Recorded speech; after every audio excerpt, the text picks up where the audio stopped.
Oh, hey guys. Our Amazon's actually taking a different direction. Oh, no, this isn't it. But if you look over here, that's right. Finally got the engine back.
This is what I meant by different direction. I've got paint for the engine.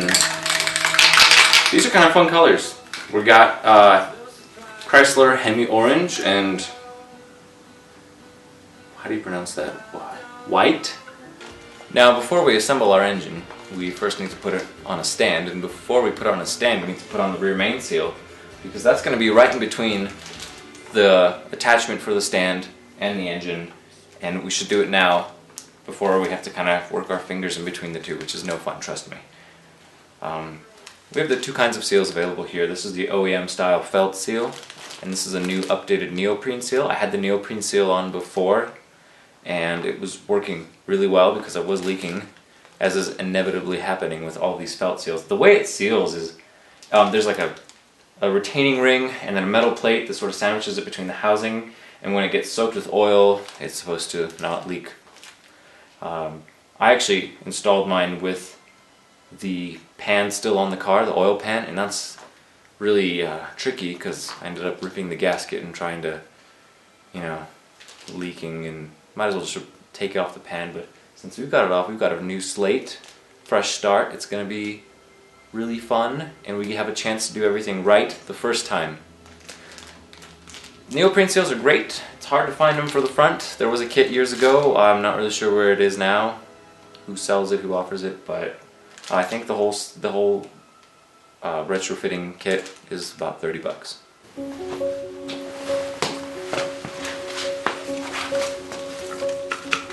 Although the block was professionally cleaned, now is a good time to double check the cleanliness of all the surfaces. They're going to have new gaskets, but the way we're going to do that is just take a new razor blade and just evenly go around the edges right here where the main is going to be.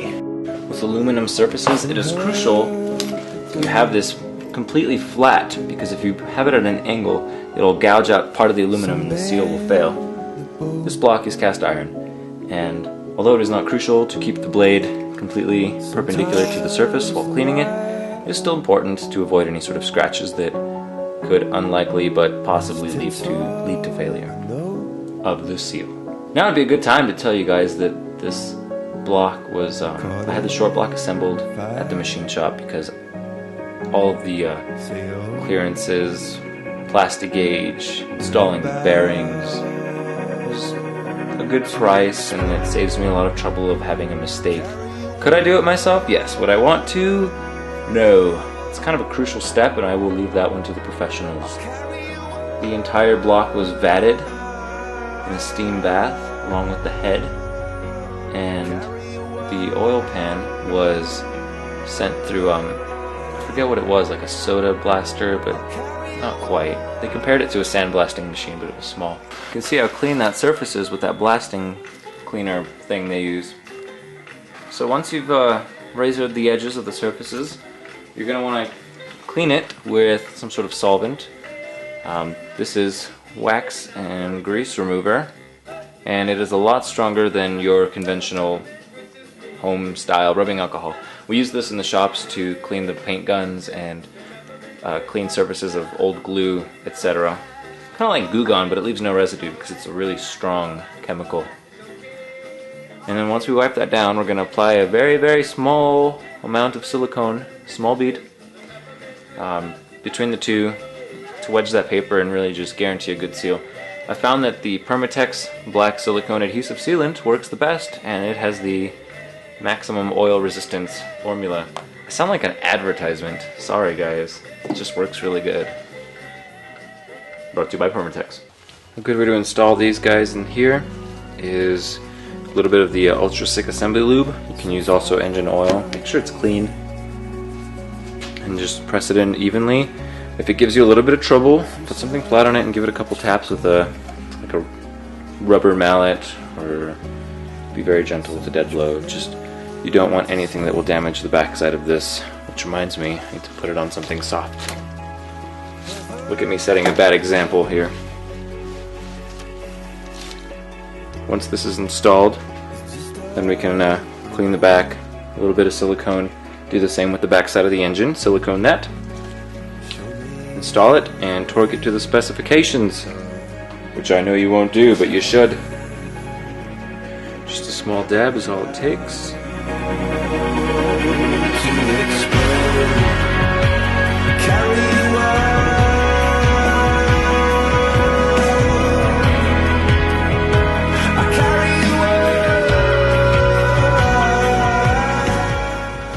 It's a good amount of lubrication there, and then just press this in, and you know when to stop because it's going to be flush with the surface.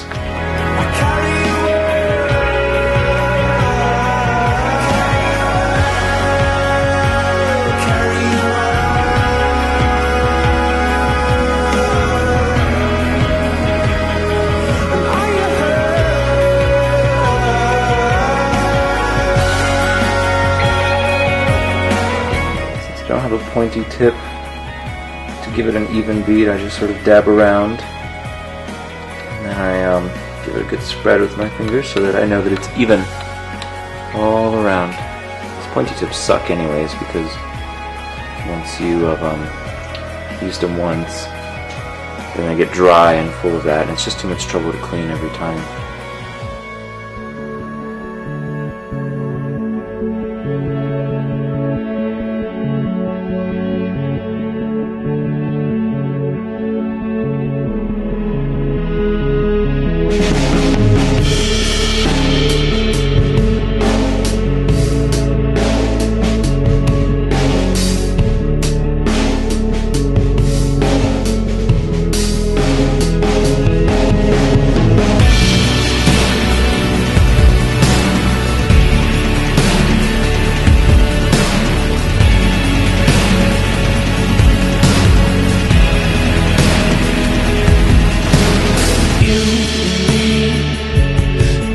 There's a problem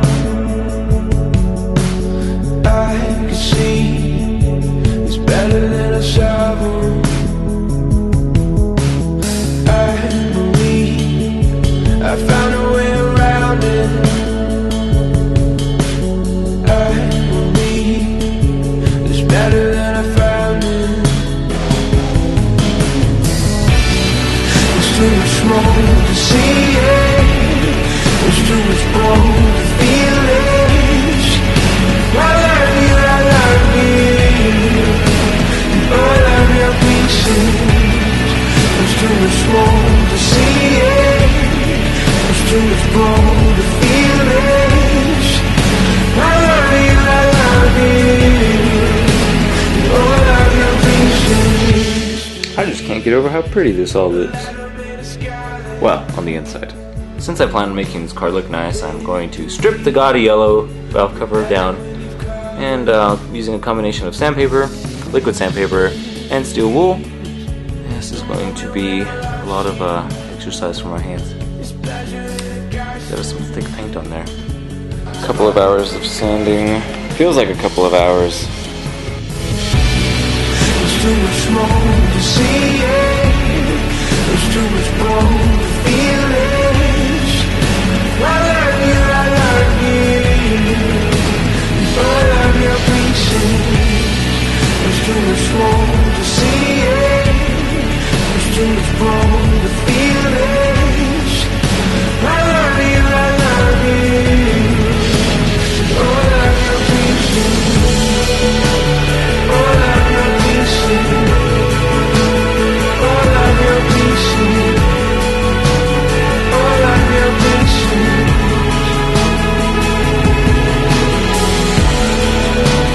All of your pieces. All of your pieces. All of your pieces. There's too much more to see it. There's too much more to feel it. I love you, I love you. All of your pieces. There's too much more to see it. There's too much more to feel it. I love you, I love you. All of your pieces.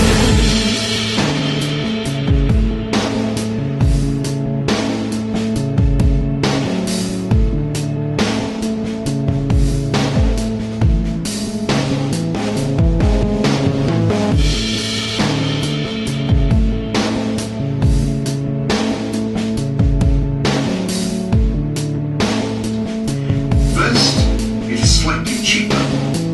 And secondly, it has the words, "Don't Panic," inscribed in large friendly letters on its cover.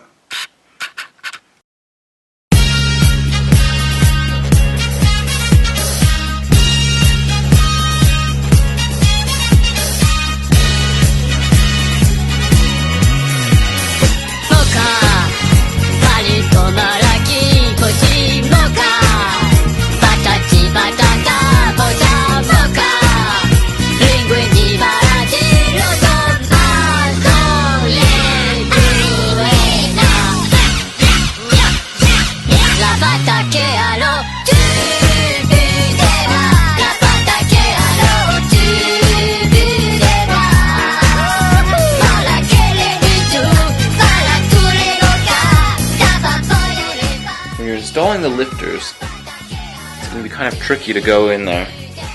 You have to sort of reach around either side of the holes and then line it up with the hole. And once it's lined up with the hole, it's going to fall in on its own. It shouldn't need you to be pushing it in. Obviously, this is after it's been well oiled and you've read all the instructions on how to install it, so that there's nothing that you're missing that I'm missing to tell you also. The ones on the end are pretty easy. Just sort of tuck them up against the end and let them sink into their holes. I'm gonna be honest with you though, some of them did need a little bit of a helping finger to get going.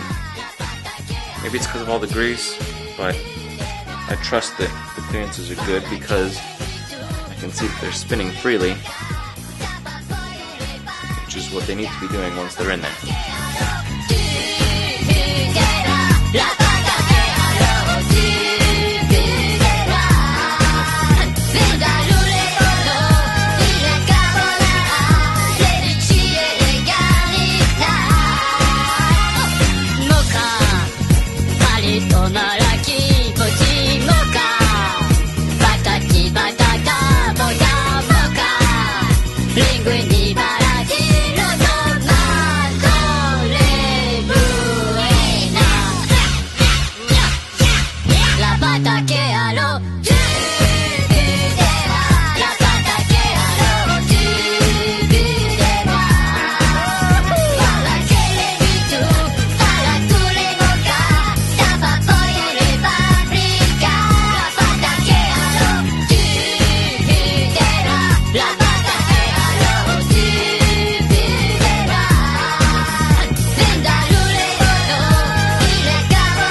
across the